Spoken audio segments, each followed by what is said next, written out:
Hey guys, welcome back to Maxcast Zone of War Unification. Today I have another sneak peek for you. This time not a new faction or anything, it is more about all the overpowered stuff that have been mentioned in the past about Unification. I want to show you some of the most overpowered stuff that has been adjusted, so you have a little, how should I say, see that the devs actually are adjusting on parts of balance. So the first thing we will look into are the Harlequin bike rush spam thingy. You may or may not see also some of the new factions, but I will more or less keep it to the strategy. What I also show here are, I have 5 different strategies for you, and all games are played versus the computer on maps that are new and will be in part with the new Unification version. These are all, correct me if I'm wrong, Mr. Swanky, these are all from Swanky, and you can download them now already in his map pack, but these are, for the next version, are a little adjusted, and yeah, got some flyer fix and whatnot added to it. So either you download them now or you wait for the new version. Also, a heads up, these overpowered stuff I play versus the computer. The computer isn't really good at countering stuff. This is more of showing you that I cannot have a win in the first few minutes. So don't expect that the game will look like as I play here versus the computer when you play against another player. But now let's jump in. So I play the Harlequins here, and first things you will notice that I will not build 2 cores. Normally you build 2 cores and build the troop portal and the temple of the Laughing God at the same time. The Harlequin bikes now need vehicle supply, so you will need to research support cap first, which A costs requisition and B costs time. So you will need to save the money if so to skip the second chorus. Chorus costs 105 requisition, the upgrade costs 125, so you almost have it back. And as you need to wait for the upgrade anyway, there's no need in having the Temple of the Laughing God earlier. So this will line up nicely here that I finished this while they are finished capping, so they can build the listing posts.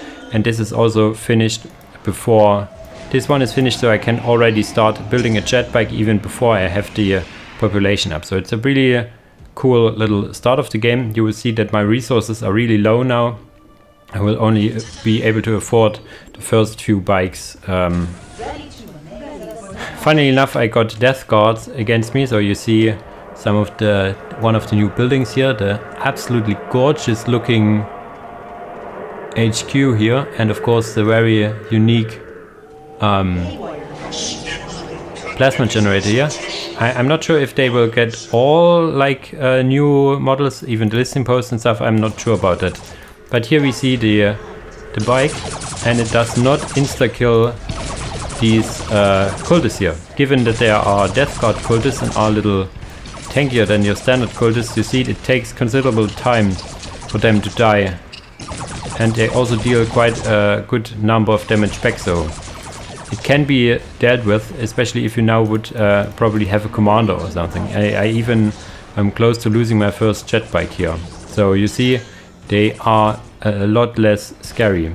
As for the build, you now see me that I'm close to the 5 jet bike cap, so I need to invest even more requisition now if I want to have more jet bikes. I mean, it's the AI and it's death guard, so it's slow, so I can basically take the map here and now I have 5 jet bikes, and now it becomes a little much for the cultists to handle. But you see that if I had an enemy against it, he would have time to build a turret, to change his build, or even to kill 1 or 2 jet bikes in the process. So that's how they are adjusted here. I actually finished this game with almost only jet bikes here. What they are really good at probably still is harassing workers, as they also can jump. But yeah, every unit needs to have a use, or you wouldn't have this unit at all. The damage against lower buildings is okay. These are 5 jet bikes I need to remember, you need to remember, so an upgraded listening post would probably hold off quite a good number of jet bikes. The Plague Lord itself doesn't do the most damage here. That's basically because he's more of a tanky guy and not a damagey guy, you see, but he does a fair share of damage nevertheless. Okay, I don't know if I want to show this game any longer. You see here, a player would have probably hold this, as the AI isn't the smartest, they will just run in piecemeal, so I can kill them with my superior force, but you will see that these Plague Marines, for example, do quite good damage in combination with the Plague Lord, so you are now forced to micro. I even lose one here, so it's not just an A-click strategy anymore, you have to micro. Yes, that's pretty much it. Yeah, for your how should I say, transition out of it, either you stop building jetpacks at some point or you spam them as much as you can. If you stop, you want to get tier 2. There's an upgrade in tier 2 which increases the damage of the jetpacks, which you really want to get. And if you still have jetpacks on the later tiers, the Holo Field upgrade for their vehicle also affects the jetbikes. So these are the upgrades you want to look out for. In combination with the jetbikes in tier 2, you want to get some infantry up, maybe the Death Jesters or some, what I call tropes or something, so have some melee support. Okay, that's for the Harlequin adjustments here. Now jump into the next strategy. So the next game I play Tyranids, and you might already know what strategy I'm going for. I go for a Ravener Rush, the strategy which allows you to win games under 3 minutes if done correctly. So how will I be able to do it here? I go for a this game names again, Tyrannicus Broodspire again, but you see here I get 2 Gene Stealers. Why can I get it? Because there are now only 2 population caps, so you can get 2 cappers in the beginning. Woohoo! Hype for Tyranids. They actually got a few little things like this, and I will need to get a Brute Lord anyway because I need line of sight to deep strike my Raveners. For my opponent, these are the Witch Hunters, and the Witch Hunters, you might think, have a good time, even in the current version against Ravener Rush. In the current version, they would still probably just die, but they also got a lot of balance adjustments to the roster. There were a lot of units, basically all over the place, that are overpowered. They are adjusted here. I will also show later a game with the Witch Hunters. So now that my Broodspire is up, I will get a Spore Chimney, and then I will queue up 2 Raveners. I don't have even more supply than this, and I will get my Brood Lord to go over here. The map is Conquered Lands, also from Mr. Swanky. Conquered Lands has some unique features that you can kind of, how should I say, work your way towards the middle. Have relatively close listening posts in the middle that oversee this critical location, and also have here strategic points that kind of cover this critical locations. In the corners you have stack deposits and the relics, so a little exposed. These both position, especially the Slack Deposit is in this corner and can be attacked, but then you can get a flank around. So there are some neat strategies which you can do on this map. Your base is also pretty good defensible, has 2 entrances, so yeah, maybe I need to talk about a little more about the maps, because they are new. The Sense of Time we had in the previous match is more or less a standard 3-lane-ish map, but with really nice pyramids and whatnot. So I move them over here so I can deep strike my Raveners in here. These still cost a lot of requisition, so you will see that my requisition will just go down, but you see here the building damage. These are 2 squads of Tyranids attacking this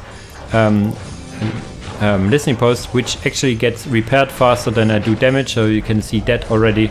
Their damage against vehicles is not changed, but wasn't as high in the beginning. They are not nerfed to the ground, however, so they will still deal good amounts of damage against these light vehicles, for example, or mostly for infantry and heavy infantry. They will not deal as absurd damage against commanders and buildings anymore. This is the main side where they got nerfed. Other than that, you see that I lost a Gene Stealer squad here, but that's okay. I will decap this point and then continue marching forward. The damage is okay, still quite good building damage, but not as like they would already have it killed by now. If you play against turrets, you want to have a turret in the vicinity or upgraded listening posts. Anyway, you see now that I get attacked by these launchers here. Yeah, as you see, you can still kill buildings, but it takes considerably longer, so the enemy has time to react. Speaking of the enemy, the AI, as I said, isn't really good at defending. They still have units all around the map and are not attacking.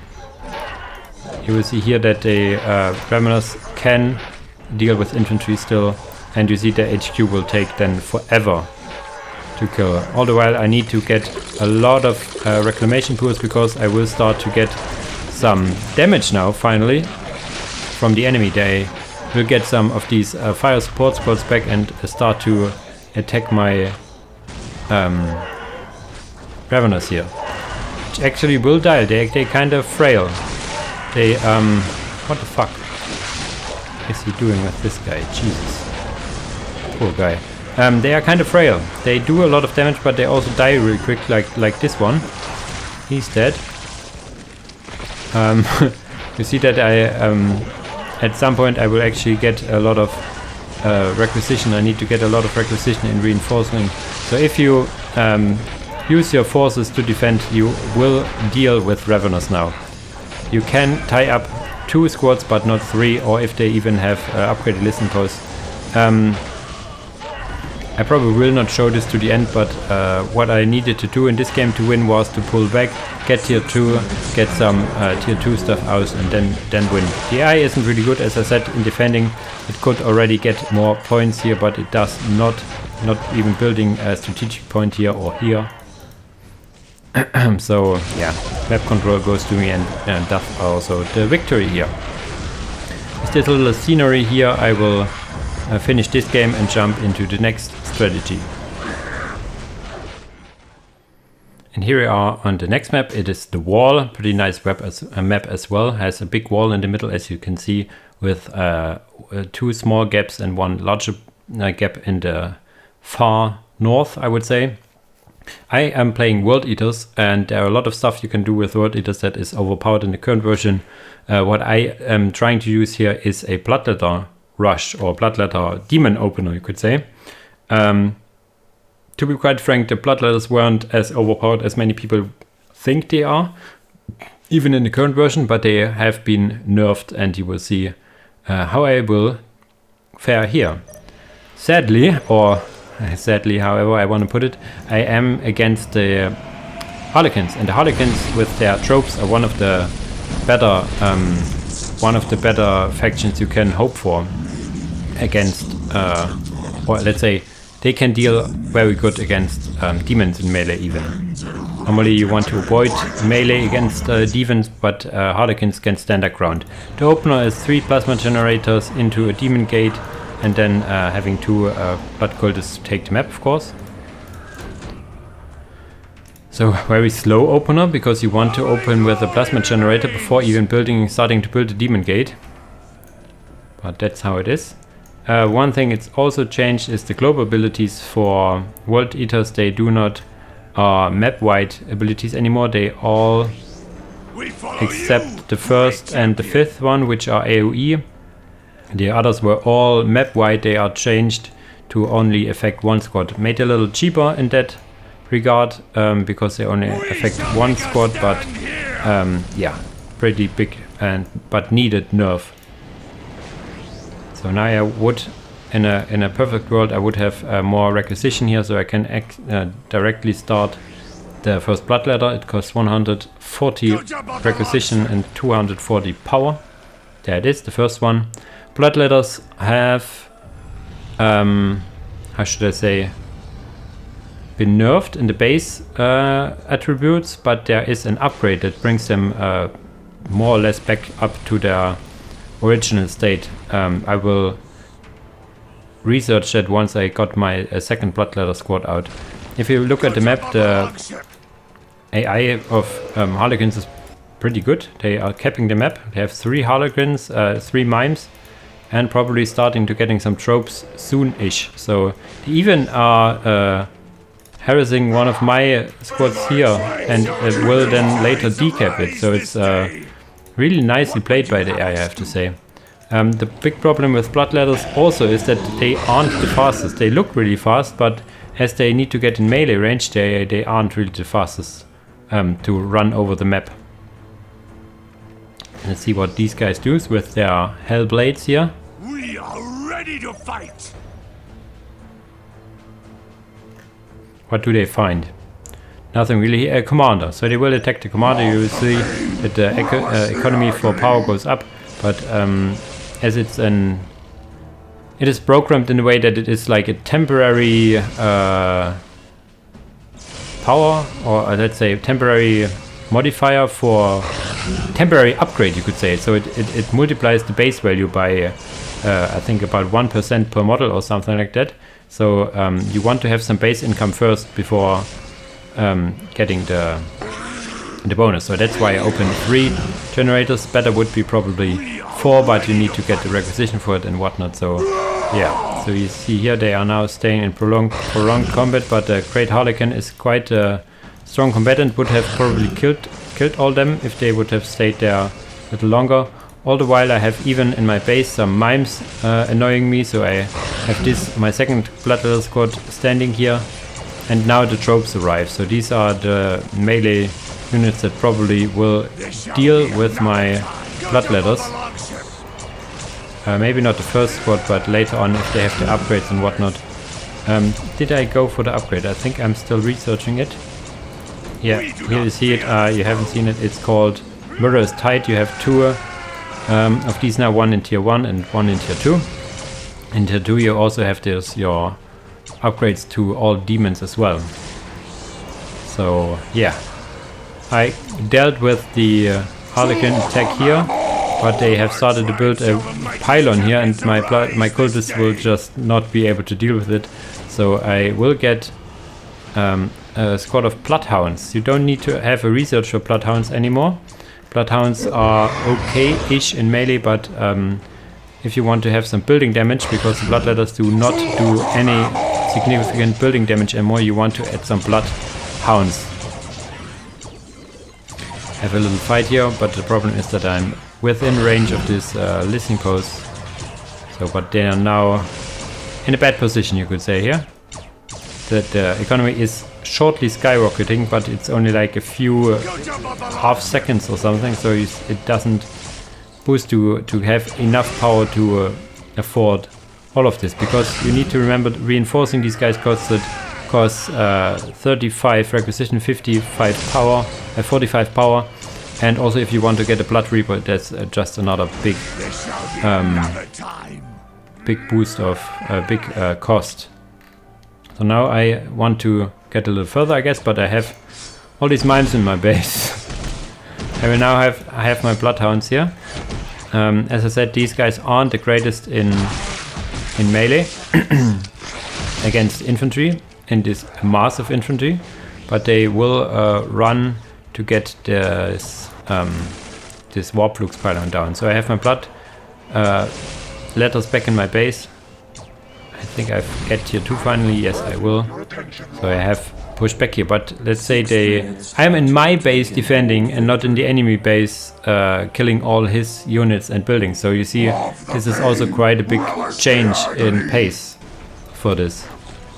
Bloodhounds killed this pylon, so I can finally decap it. It doesn't even have my full half of the map here, so not the best time for me. One thing I probably do wrongly is getting a hero now. I should save up the resources. Yeah, not get this demonic Lord of Khorne. He is big waste of resources in the beginning.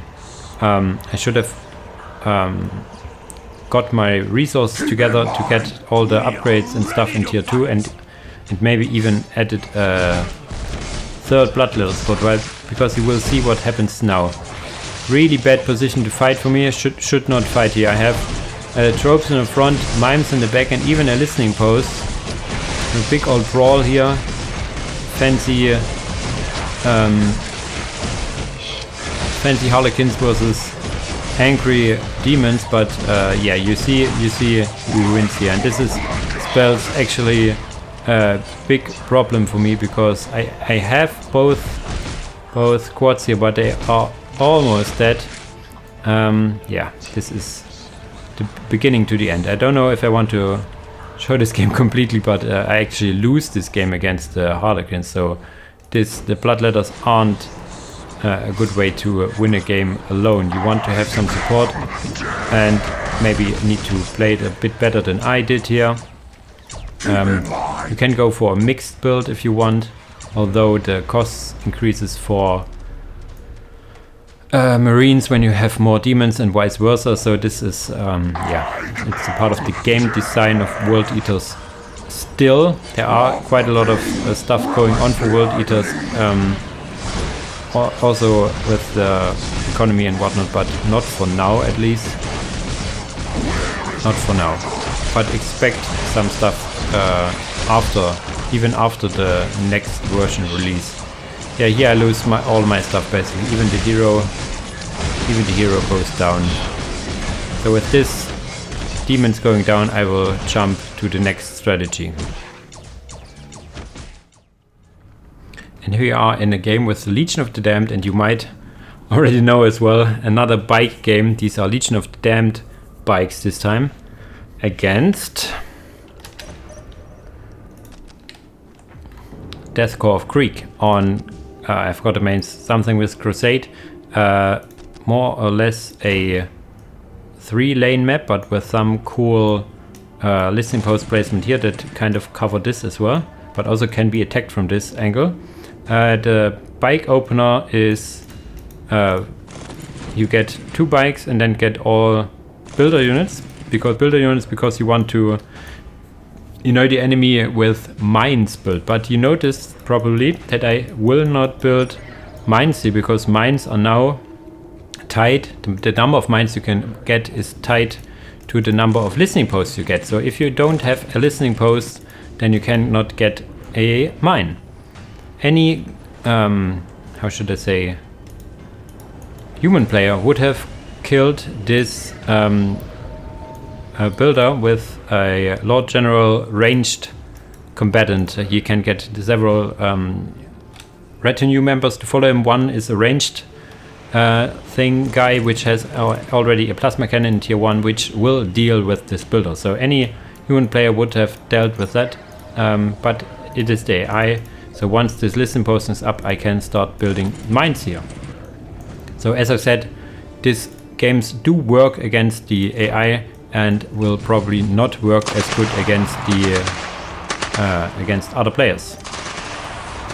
They're just Jäger, so they will have big problems against this bike outrider. What is it called? Legion Outrider. I have 2 here. I will go for 5 in tier 1, because then I want to go up and tech. You see that they need 2 supply. Still infantry supply, no vehicle supply. They are kind of needed even if you play a standard-ish game. You see I built here my first mines and my second mines as well, so the AI isn't really good. They should focus down this builder. It says that it is only defeatable by the equivalent follower in the mode, cannot be engaged. Damaged by energy weapons. So these plasma guns this guy has that jumps here is one of the weapons that can actually deal damage to them. But it does not, so it does stupid things to the AI, so yeah, that's why I get the whole map basically, and the AI does not. But you see the damage against building is still okay, but I think I even lose 1 bike at some point here, so yeah, if they start to focus down the stuff, it is way better. The building damage got reduced, the mines, as I said, got reworked, I will hopefully show that one of those goes out. So I need 3 bikes shooting for quite some time. 3 bikes are also 6 supply, so it's over half my supply, and I need quite some time to kill this listening post here. And now they will run here in the command squad here. Yeah, will deal quite considerable damage when they go into melee. I use this ability, but it does, for some reason does not work. You also want to get some anti-morale weapons, maybe some flamers.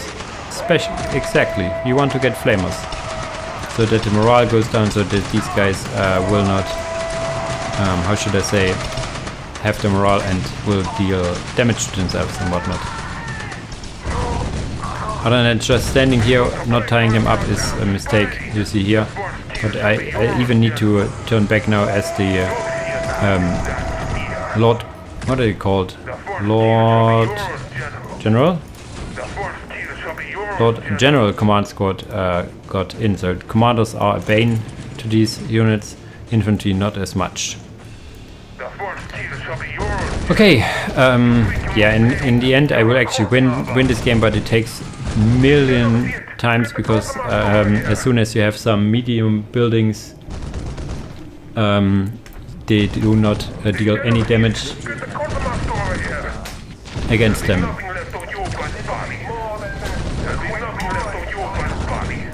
And with this I will jump into the next game. In the last game with the Witch Hunters, I play on this cool map, Valthayan Highlands. Cool map with a lot of, how should I say, ridges and high ground and whatnot, where you can jump in and out.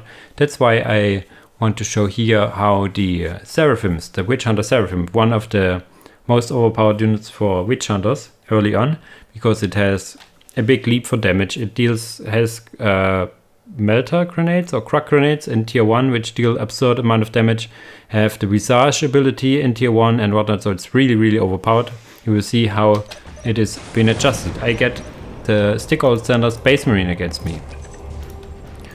And the opener for it is pretty simple. You get a barracks basically and a generator, and then 2 capo units and a second builder. That's pretty much it. Then you need to get the first add-on here right away. Shrine of the Militant Order it's called, I think. So you can get Seraphims. The eye goes for 2 scouts into barracks.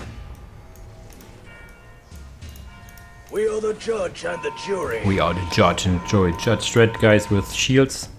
So here, the Shrine of the Militant Order.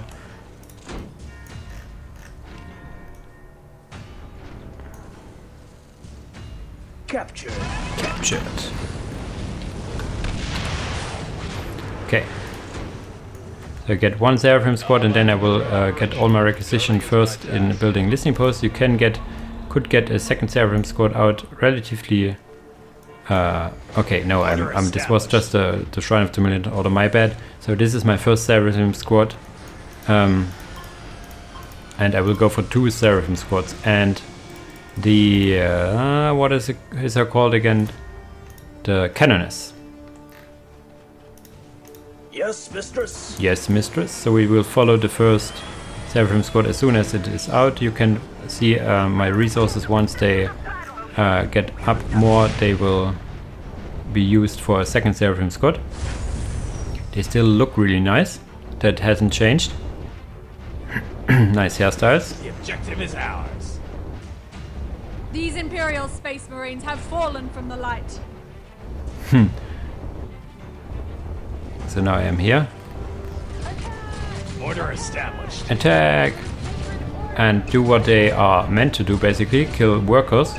Harass workers. But we will see once they get in actual fight. So you see that they do not have the leap in tier 1, they will get the leap in tier 2. So one of the biggest upsets in terms of damage and disruption is gone. Their damage also is, I think, unchanged, so that's okay against buildings. But they start in melee stance. They can do basically both melee and range, but I start using them like the Seraphims of Sisters of Battle, trying to stay in range combat. As long as I'm not hit in the face by a force commander. It's got reinforced over there, so they have a little Seraphim over there, funnily enough. Yeah, but my idea here is to get around to kill this building. I cannot get melter bombs in tier 1 anymore, so I cannot just pop this listening post with one grenade. I can also not use Visage ability, but what I can get is flamer pistols here. Yeah, but as you can see, I think I lost the first squad here, and now the first tactical Space Marines are out, and yeah, this force commander also has something to say here. He will get damage, but look at the 360 attack of him. He will deal damage to me. I need to fly away and maybe attack the next listening post, but there's also some scout marines here, and at some point also upgraded listening posts. I cannot just go in and win the game with Seraphims, is what I'm trying to say here. I have to spend considerable resources to get some damage done. This squad has already lost a few models these as well. And now that our mod tactical marines out, I can outrun them. That's basically what I expect of Seraphims, but I cannot just stand there and kill them. Right before, with their charge and whatnot, I could just go into melee stance and jump them to death, basically.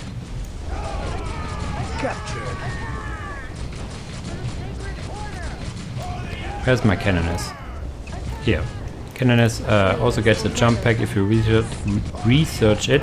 That's why I started to use her. Her armor values got turned down a bit because she had some really...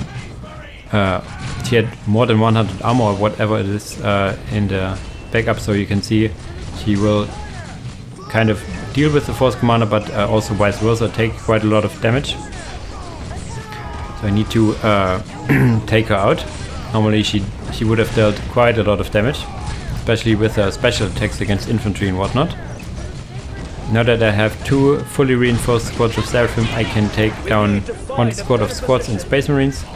The other Space Marines are busy here killing my capping units, so divide and conquer does not work for them. I stick with my units at one position. Now I jump in and yeah, defend my capping units here. Need to jump away with my Galenas as she is pretty low. Yeah, really intense game actually, even if it's just the AI. You see some micro mistakes from me here. I wanted to avoid melee combat with the force commander. I have still denied this point from the enemy, and as soon we'll look at this point here. I am on my way to tier 2, so I have 2 Seraphim squads and a Galenas, all fully reinforced with full weapons. No upgrades yet for them to speak of. You can get upgrades later on. You can get the leader for them. You can get I forgot what you else can get. The melter bombs, of course. Yes, the melters. So you have to decide when you're hitting tier 2 what you go for first. Either the shrine, the next shrine add-on, which allows you the veterans, Shrine of Glory, or you want to get for melter bombs. I choose melter bombs because they are really good. Now I thought maybe I should look over here, and what I find is really nice. I see a plasma generator, I see an armory, and a not upgraded listening post, so really nice. This is something I really want to take down. Jumping over here, getting some economy and whatnot, so it looks really nice for me because it's against the AI. This is a game I want to show a little further because I really like how witch hunters are playable now without having a bad reputation in the multiplayer on the PvP. So I'm tier 2 now and expect some melt bombs soonish. Some not reinforced. Now I have the leap, as you can see, but I will stick in melee, in ranged stance. Have a Visage activated now, so the you see the morale regeneration is really high on those. yeah, basically you need to be really big on the morale attacking front now with the Visage. If it's a Visage enabled, they cannot jump, however, so you want to be careful.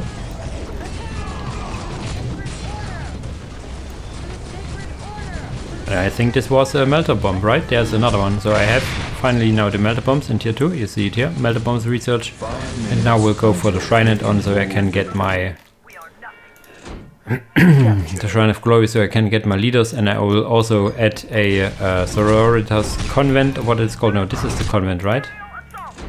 Yeah, Convent. There's also another building. Here it is. Adeptus Sororita Armorium. This is also for getting all the upgrades.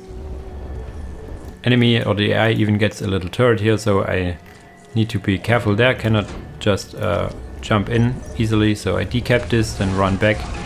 I want to show one last little fight here before I finish this little series of balance adjusting stuff. I get the upgrades and whatnot, even get... is it already? No, not yet. The... oh, I got tier 3, but so I have the upgrade for them. They have this active phase, which gives them more durability. Decap this now, and now I have 2 fully reinforced swords, even with twin inferno pistols on the way. So yeah, this will be my final jump here. I also have some Celestians on the field now with their melters and what they can get. So this will be the last battle I will show here. This is the decisive battle of this game. Jump in here. All my stuff, having this turret here, will focus the turret immediately or as soon as possible with melters. You need 2 melters to get it down, so I do not have any melters for this listening post, which can fire away freely. But as I have the whole map control and whatnot, yeah, you see this is the active phase, this yellow glow here. I get additional, how should I call it, additional resistances. They also have more damage and armor and whatnot from the upgrades you can get from the Amorum, so really nice sisters now here. There's even a chaplain here that got killed in melee by my cannons. And down he goes. And yeah, that's basically the end of the game, with all my witchy girls here finish the game against the Space Marines. I hope you like this little sneak peek of the balance adjustments. These are not all, of course, there are a lot more, but I wanted to show it that stuff is being done. Yes, as always guys, thanks for watching and see you in the next video. Bye bye!